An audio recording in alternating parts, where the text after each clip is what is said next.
बिस्मिल्लाहिर्रहमानिर्रहीम। अस्सलामुअलैकुम dear students. आज हम यूनिट फर्स्ट क्लास 11 का लास्ट लेक्चर रिकॉर्ड कर रहे हैं। ये चैप्टर आलमोस्ट इनके जो टॉपिक्स हैं वो हमारे ख़त्म हो गए, चैप्टर तकरीबन कंप्लीट हुआ। डायमेंशनल एनालिसिस हमने स्टार्ट किया था। स्टूडेंट्स, आज हम डायमेंशन के कुछ एप्लीकेशंस डिस्कस करेंगे। पहला एप्लीकेशन इससे पहले लेक्चर में हमने तफसील से डिस्कस किया हुआ है, जो कि हमारे पास था प्रिंसिपल ऑफ होमोजेनिटी।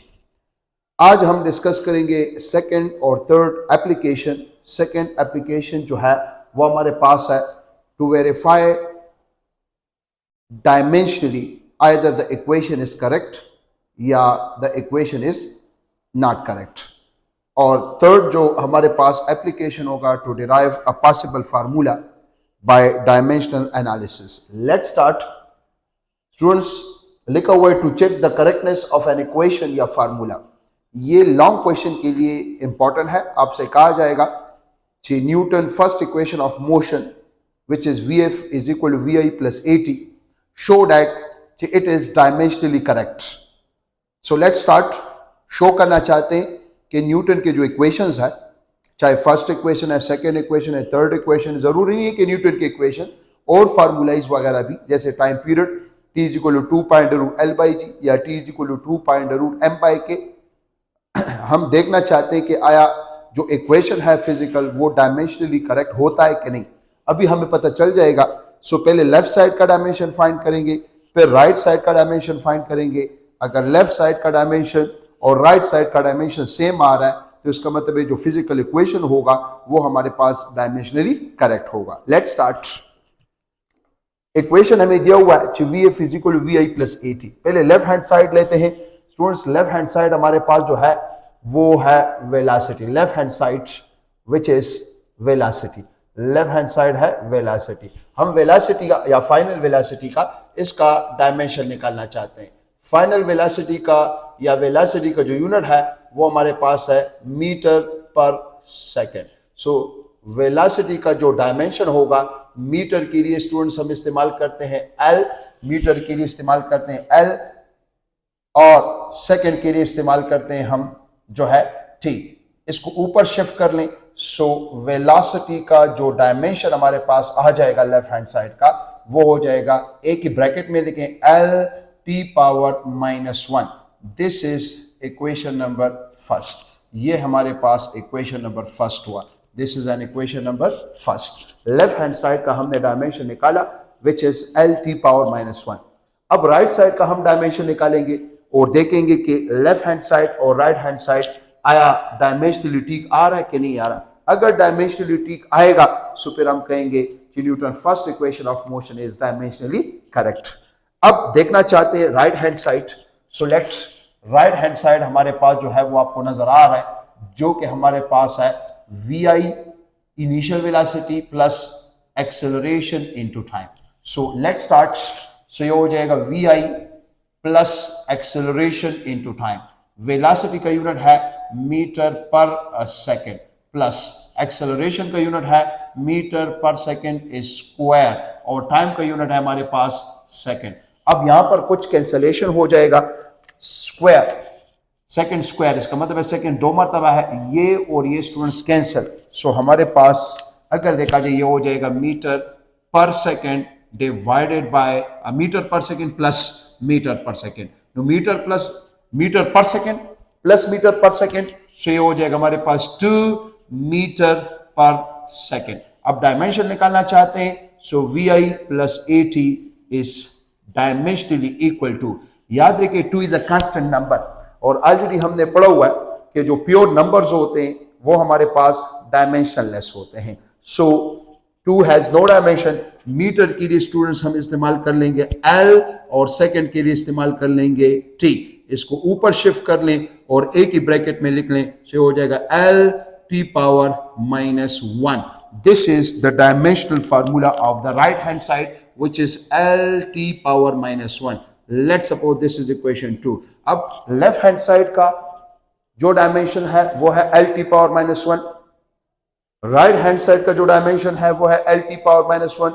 इसका मतलब है left side dimension is equal to right side dimension. So यहां से हम कह सकते हैं कि इक्वेशन नंबर 1 ये हमारे पास बराबर आ गया इक्वेशन नंबर 2। मतलब ये है कि left hand side is equal to right hand side. इसका मतलब है कि हमारे पास dimensionally first equation of motion which is vf is equal to vi plus at is correct. Dimensionally Newton first equation of motion जो है वो हमारे पास करेक्ट है। सही था स्टूडेंट्स? तो इसका मतलब है जो फिजिकल इक्वेशन होता है वो डायमेंशनली भी जो है करेक्ट होता है। हर physical equation, every physical equation must be dimensionally correct, but every dimensionally correct equation may or may not be physically correct. How? Example के थ्रू इंशाल्लाह समझाने की कोशिश करता हूं। अब हम Newton second equation of motion अगर पेपर में आता है to show that, prove that Newton second equation of motion is dimensionally correct. So Newton second equation of motion हमारे पास है कि s is equal to VIT plus half AT square. Left side पर just s है और right side पर है VIT plus half AT square. पहले लेफ्ट साइड का डायमेंशन फाइंड करेंगे, फिर राइट साइड का डायमेंशन फाइंड करेंगे और देखेंगे कि लेफ्ट साइड और राइट साइड दोनों डायमेंशन ठीक आ रहे या नहीं आ रही। Let's start. सो हमारे पास है S, लेफ्ट हैंड साइड हमारे पास स्टूडेंट है, आपको नजर आ रहा है which is distance. So distance के लिए हम इस्तेमाल करते हैं जस्ट स्टूडेंट्स, ये हमारे पास हो जाएगा L। This is equation number first. Equation number first जो है उसका डायमेंशन है L। अब राइट हैंड साइड फाइंड करेंगे। सो राइट हैंड साइड हमारे पास जो है वो है राइट हैंड साइड जो कि हमारे पास है VIT plus half A into T square. So right hand side का अगर हम डायमेंशन फाइंड करें, सीधा velocity metre per second, time which is second. याद रखिए जो कांस्टेंट्स होते हैं उनके तो यूनिट नहीं होते। Acceleration is metre per second square, time है स्क्वायर है, सो सेकेंड स्क्वायर। अब यहां पर स्टूडेंट्स कुछ कैंसलेशन हो जाएगा सेकेंड के साथ, सेकेंड स्क्वायर के साथ। सो ये हो जाएगा हमारे पास मीटर स्टूडेंट्स, ये हमारे पास हो जाएगा metre plus half metre. LCM ले लें तो ये हो जाएगा हमारे पास 2 इज एलसीएम, ये हो जाएगा 3m डिवाइडेड बाय 2। अब हम डायमेंशन लेना चाहते हैं, सो ये हो जाएगा VIT plus half AT square right hand side अपनी जगह पर। और याद रखिए ये जो 3/2 है this is a pure number और pure number has no dimension, जो कि ऑलरेडी आप लोग जानते हैं। सो ये हो जाएगा जस्ट मीटर रह जाएगा और मीटर के लिए स्टूडेंट्स हम इस्तेमाल करते हैं क्या, लेंथ है। सो ये हो जाएगा L। This is equation 2। Left hand side का जो डायमेंशन था वो भी हमारे पास जस्ट L आ रहा था और राइट साइड का जो डायमेंशन है वो भी हमारे पास स्टूडेंट जस्ट L आ रहा है। तो इसका मतलब है Newton first equation of motion जिसका इक्वेशन है VF is equal VI plus AT, ये भी डायमेंशनली करेक्ट है। और Newton second equation of motion जो है ये भी डायमेंशनली करेक्ट है। Equation 1 is equal to equation number 2। मतलब लेफ्ट हैंड साइड बराबर है राइट हैंड साइड के। मतलब ये है कि S is equal to VIT plus half AT square. This means कि Newton second equation of motion is dimensionally correct. अब हर फिजिकल इक्वेशन ऑलवेज याद रखे स्टूडेंट्स डायमेंशनली करेक्ट होगा, लेकिन हर डायमेंशनली करेक्ट में और मे नॉट। क्यों? क्योंकि ये जो कांस्टेंट है डायमेंशन का सबसे बड़ा ड्रॉबैक है कि वो आपको कांस्टेंट के बारे में इंफॉर्मेशन नहीं दे सकता। अगर मैं सेकेंड इक्वेशन लिखूं कि S is equal to VIT plus 180 square, half की वजह 1, फिर भी ये लेफ्ट हैंड साइड का डायमेंशन और राइट हैंड साइड का डायमेंशन मस्ट सेम होगा। लेकिन यहां पर अगर देखा जाए जो हर फिजिकल इक्वेशन होता है वो डायमेंशनली करेक्ट होता है, लेकिन हर डायमेंशनली करेक्ट इक्वेशन में और may not be physically correct. MCQ के लिहाज से इंपॉर्टेंट है।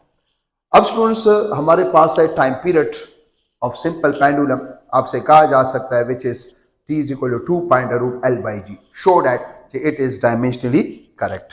स्टार्ट लेते हैं लेफ्ट हैंड साइड जो कि हमारे पास है T टाइम पीरियड और इसका जो हमारे पास डायमेंशन होगा वो हमारे पास है जस्ट कैपिटल T और दिस इज इक्वेशन नंबर 1। अब राइट हैंड साइड उठाते हैं और इसका डायमेंशन चेक करना चाहते हैं। राइट हैंड साइड, जो कि हमारे पास है 2 पाई अंडर द रूट और L divided by G under root. So मैं कह सकता हूं कि 2 pi under the root L divided by G।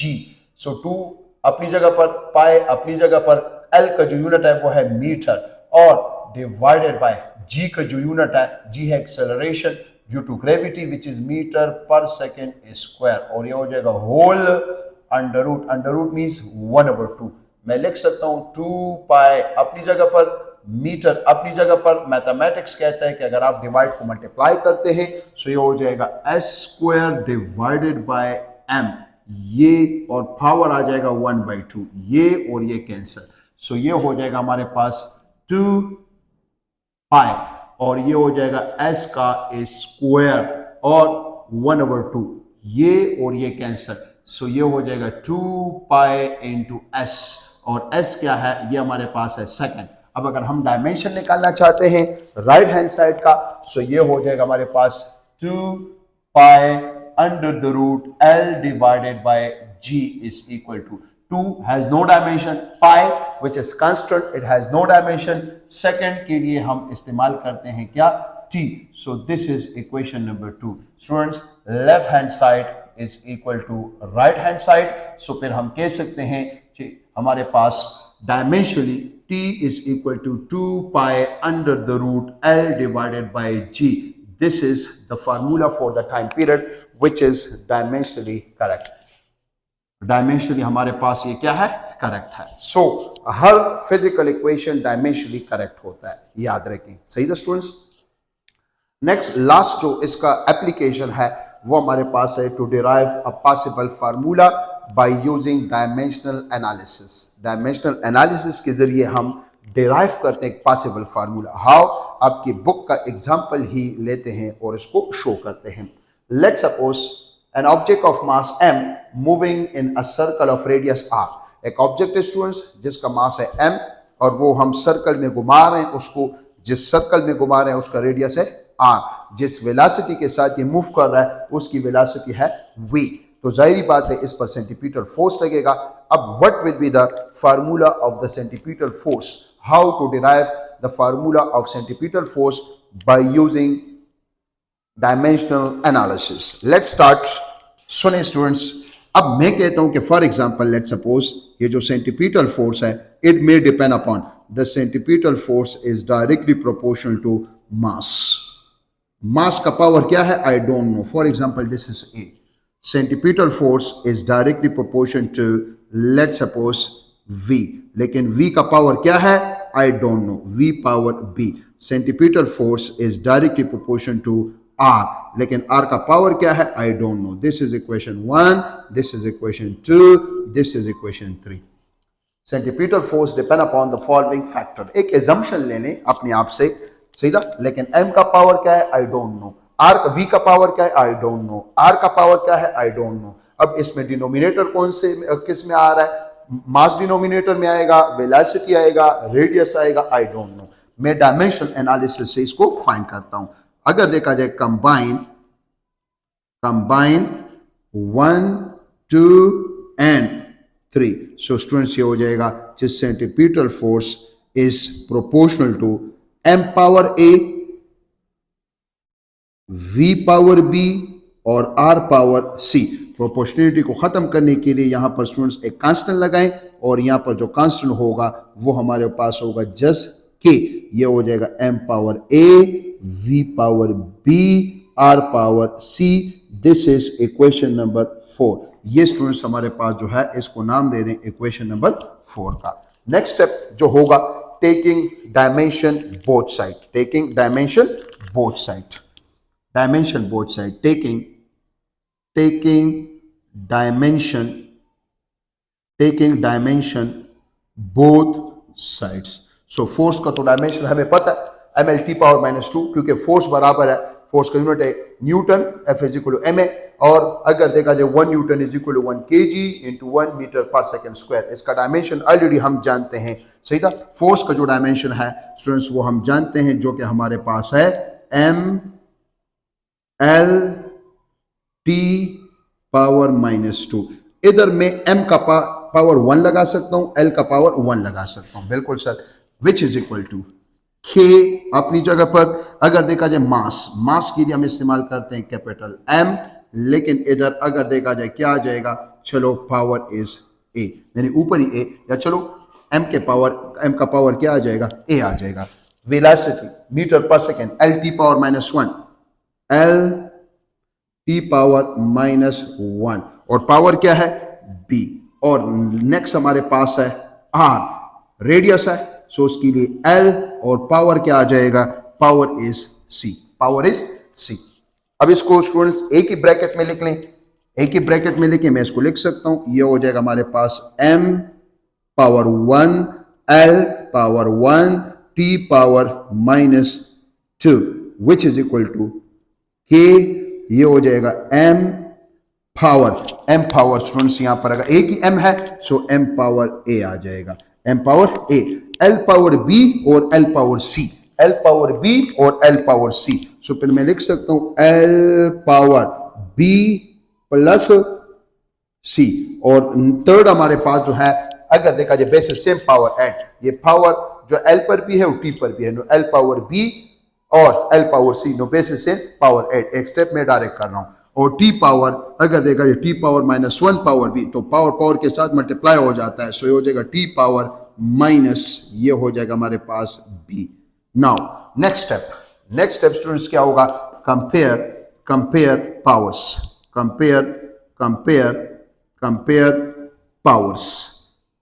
Powers, सही शो, पावर्स को कंपेयर करें, जब हम पावर्स को कंपेयर करेंगे m power 1 m power a, मतलब a is equal to 1, a किस चीज के बराबर आया, a हमारे पास आया 1 के बराबर। नेक्स्ट अगर देखें l power 1 l power b plus c, t power -2 t power -b, तो मैं कह सकता हूं -b इज इक्वल टू -2 या b is equal to 2, minus cancel, so b भी हमने फाइंड किया।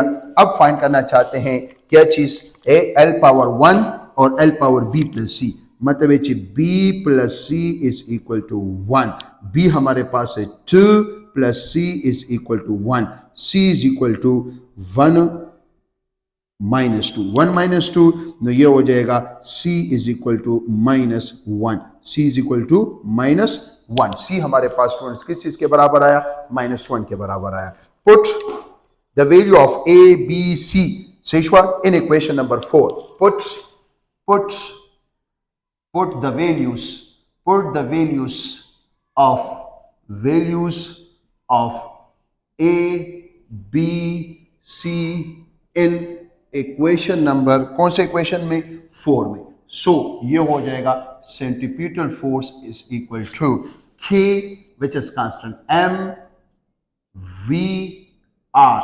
अगर देखा जाए m power a, no a क्या है यहां पर स्टूडेंट्स, 1 है, सो इधर आ जाएगा जस्ट 1।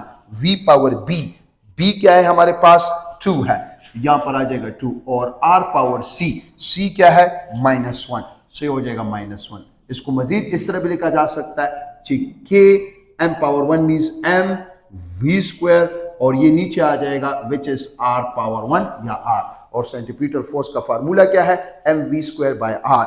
याद रखिए सर k क्या है, कांस्टेंट के बारे में इंफॉर्मेशन नहीं दे सकता, सही था। सबसे बड़ा ड्रॉबैक अगर देखा जाए सेंट्रीपिटल, सबसे बड़ा ड्रॉबैक डायमेंशनल एनालिसिस का ये है कि ये आपको कांस्टेंट के बारे में इंफॉर्मेशन नहीं दे सकते, जो कांस्टेंट में के है इसके बारे में मैं आपको नहीं बता सकता, बल्कि डायमेंशन आपको नहीं बताता। सो m, और हम जानते हैं centripetal force is mv square by r, यहां पर अगर देखा जाए कि जस्ट 1 है, सो फिर हम कह सकते हैं centripetal force is equal to mv square by r, बाकायदा हमने जो है प्रूफ किया, शो किया। नेक्स्ट एक और एग्जांपल के थ्रू आपको समझाने की कोशिश करता हूं। फॉर एग्जाम्पल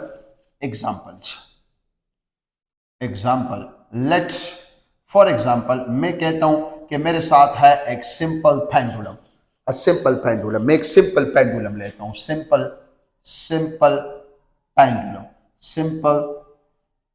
मैं एक सिंपल पेंडुलम लेता हूं, और आपसे मैं कहता हूं कि for example the time period of the simple pendulum depend upon, let's suppose अपने आप से ले रहा हूं, the time period of the simple pendulum is directly proportional to m mass of the pendulum, which power a, time period is directly proportional to L, power b, time period is directly proportional to, let's suppose, acceleration due to gravity g, power c, time period is directly proportional to angle, and its power is d. इसको नाम दे दे question 1, इसको नाम दे दे 2, इसको नाम दे दे 3, इसको नाम दे दे 4. थोड़ा सा जगह कम है तो मैं इधर लिख लेता हूं. आप इस तरह करें, combine equation 1, 2, 3 and 4. Combine 1, 2, 3 and 4. इधर कर लेता हूं. सो ये हो जाएगा T is proportional to M power A, L power B, G power C और थीटा पावर D. या इसको इस तरह भी लिख सकता हूं कि T is equal to constant K, M power A, L power B, G power C और थीटा पावर जो है ये आ जाएगा D. नाउ इसको नाम दे दें. Say, let's suppose this is equation number 5. This is equation number 5. Taking dimension both sides.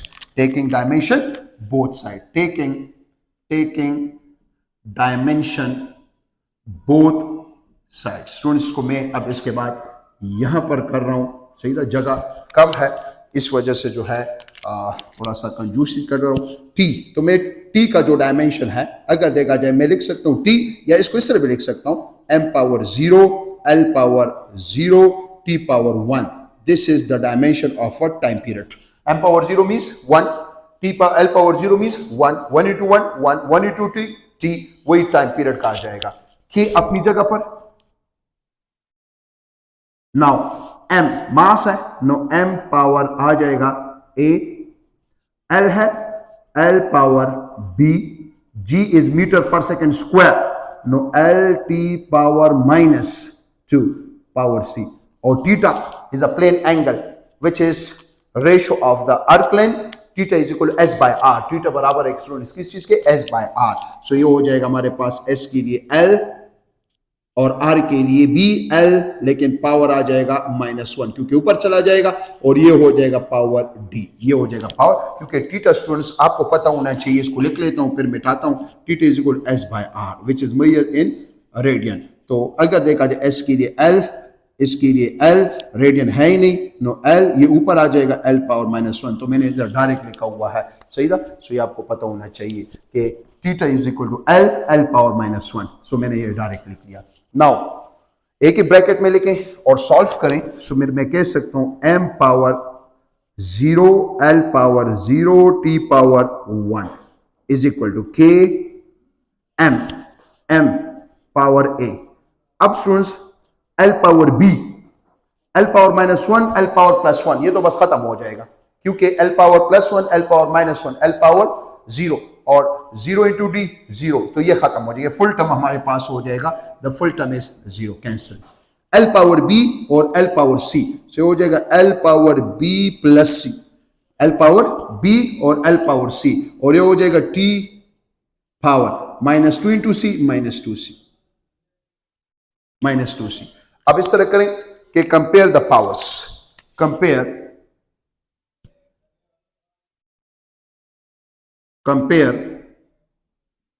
Powers को students compare करें. जब पावर्स को कंपेयर करेंगे सो यहां से अगर देखा जाए M power A, M power 0, no A is equal to 0. A किस चीज के बराबर आया?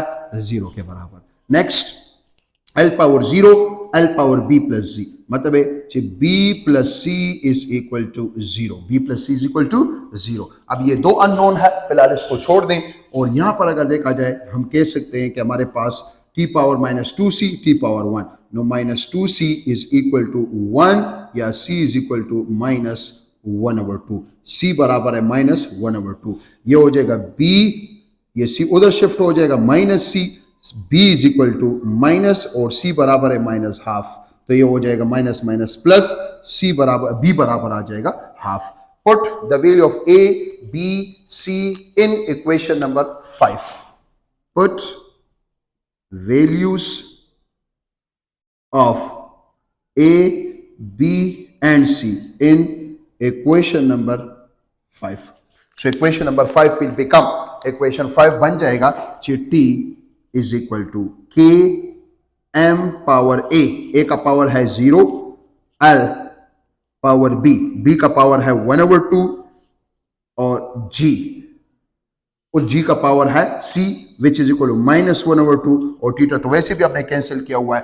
T is equal to K M power 0 means 0, सही 1, M power 0 means 1 into this ये हो जाएगा L पावर 1/2 और इसको नीचे शिफ्ट करें G पावर 1/2। अब इसको एक ही ब्रैकेट में लिखें, T is equal to constant K, ये हो जाएगा एक ही ब्रैकेट सॉरी एक ही अंडर रूट L G।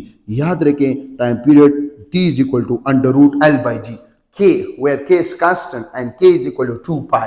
याद रखें कांस्टेंट के बारे में डायमेंशन आपको किसी किस्म का इंफॉर्मेशन नहीं दे सकता। सो ये हमारा आज का टॉपिक था जो कि अख्तिताम को पहुंच गया। ये फुल चैप्टर हमने जो है कंप्लीट किया।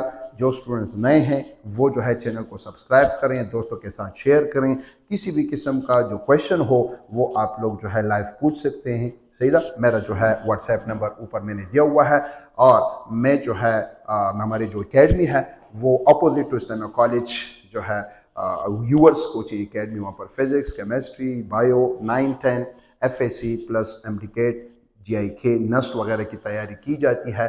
सो thank you so much, best of luck, खुदा हाफिज़।